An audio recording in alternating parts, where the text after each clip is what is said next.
Ted Cruz was doing an interview with Reason TV, and he was asked about Obama's drug policy. And apparently he has a problem with states' rights, which is weird because you wouldn't think a Republican would have a problem with states' rights. That's usually the first thing they're in favor of. So he would rather the president crack down on Washington and Colorado because they legalized weed. He would rather President Obama enforce federal law. But listen as he speaks here, because it's clear that he has no idea what the word liberty means.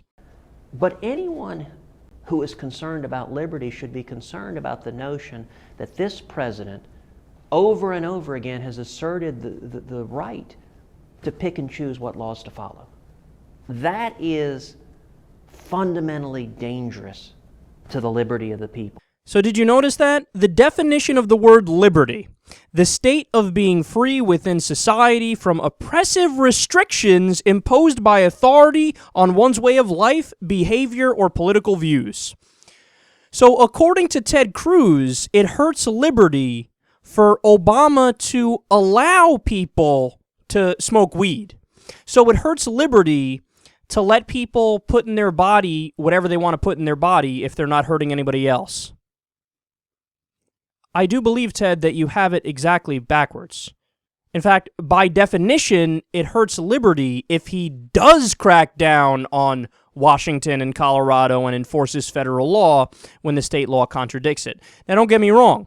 I hope that Obama leads the way or Congress leads the way and they actually decriminalize weed on a federal level. I would love it if they decriminalized all drugs on a federal level. I'd love it if they legalized all drugs on a federal level. So I would like the policies to be consistent.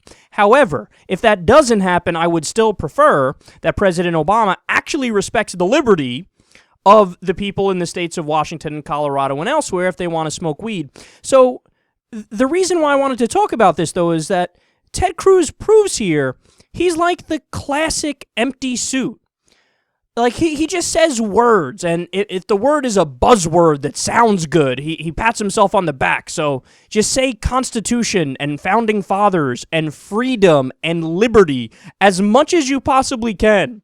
And then forget the substance of it. Just keep using those words and confuse the dumbest people in the country into voting for you when you actually have no idea what those words even mean. Because if you actually cared about liberty and freedom like you pretend to, this would be one area where you agree with Obama and you say, you know what, he's right. He shouldn't crack down on the states that legalized weed.